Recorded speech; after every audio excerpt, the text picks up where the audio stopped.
stops. A bowling. It's gone through. Umesh Yadav, as so often does for India. Oh, bowling. The sound of leather rattling timber. Every pace bowler's dream. Have you wondered what goes into making that dream come true? The sacrifices, the pain, the sheer toll bowling consistently at 140 kilometers per hour, over after grueling over, takes on the body. I'd had 7 stress fractures in my back. It does hurt to be a fast bowler. It's a pretty crazy thing to do with one's body. Fast bowling may be an art form, but the road to glory is not pretty. I call ourselves the props of this world in rugby terms. They do the donkey work, but it's also very satisfying. Add to that the ever-looming risk of injuries. They make fast bowling a Herculean task. In this edition of Fittest, Fastest, Strongest, we attempt to break down the burden that falls squarely on an international fast bowler's body.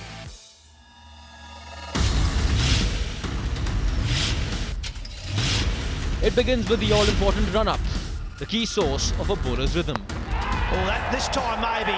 Yes, indeed. The run-up is very important because it builds rhythm. If you're just bowling with your body strength, you're not going to last very long in a spell nor in a career. A fast bowler typically accelerates up to 95% of his maximum running speed at the peak of his run-up. I talk a lot with my bowlers that you need to be accelerating towards the wicket and getting that momentum towards the wicket. It's a huge part of bowling quick. This leads to the crucial landing foot. In case of a pace bowler, the landing foot bears 6 times his body weight upon impact with the surface of the pitch. Concrete has 0 shock absorption.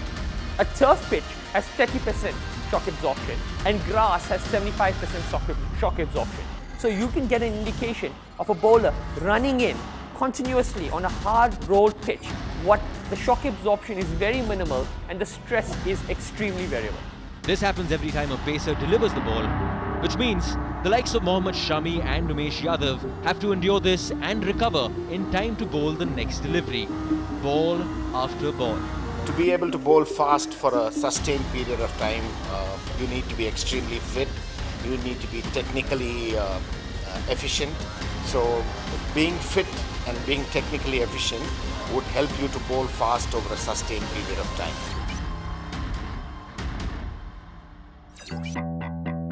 Fast bowling and injuries go hand in hand, and pace bowlers can break down any moment.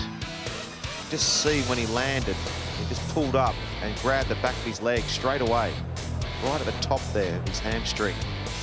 Even Mohammad Shami has had to contend with this reality. While he played through pain in the 2015 World Cup, despite sporting an injured knee, putting country before self, he had to miss out on action after that. Shami suffered another setback in the first test of the England series when he pulled the old hammy.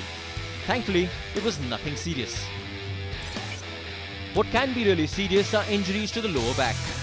These stress fractures can take a pace bowler out of action for over 12 months. Incidentally, when we look at the statistics around a fast bowler and his injury rates, okay, the lower back compromises for about 18 to 24% of injuries in fast bowlers. Bowlers are obviously at the highest risk of injury. Between 30 to 50% of all injuries happen to bowlers, okay, predominantly. And here's something very, very interesting, that we have found that more than 55% of lower back injuries happen to bowlers below the age of 24.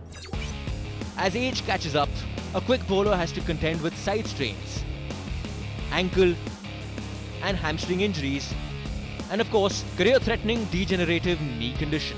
Fast bowler is prone to 3 particular injuries. He's prone to injuries in the lower limb, and actually 60% of injuries in fast bowlers happen in the lower limb, which is the knee and foot joint. He's prone to stress fractures of the lower back, and most recently we found that he's prone to a lot of shoulder injury. Staying fit is vital, and every international fast bowler needs to ensure his body remains injury-free as far as possible. Specific drills and exercises are a must, especially if you're a tearaway pacer like Brett Lee. There's a lot of injuries going around the game at the moment. We want to make sure that we keep these young fast bowlers on the field as long as possible. I want to show you how to train differently. I think the general rule around about training in the gym is to lift heavy weights, do heavy squats, big bicep curls. We're not about that. There's no mirrors in here. It's a really good exercise this to simulate running, gets the strength in your quads and your hamstrings and your calves without obviously bulking them up too much. That's really, really good shoulder stability. Once again, there's no heavy weights here, no mirrors. It's all functional training. Really good for the consistency of the muscles around the shoulder region to bowl fast without bulking up. Another good exercise for the calves, getting up there to simulate when you're bowling, when you're jumping off. So all this stuff is all designed around, one, keeping fit, two, if you're a sportsman, you can utilise this and do the different drills to simulate when you're bowling fast. So remember, get your glutes and your hamstrings really, really tight. Once again, this is a great exercise for your lower abdominals. I think it goes unnoticed with the strength and conditioning with your core strength. So all your abs and your side and everything, very, very important to bowl fast and maintain that stability and that pressure when you're going through the crease. To be a great fast bowler, you've got to be a good runner and a good sprinter. And this is one drill that the sprinters do to ensure that their legs are strong enough, once again without bulking up too much.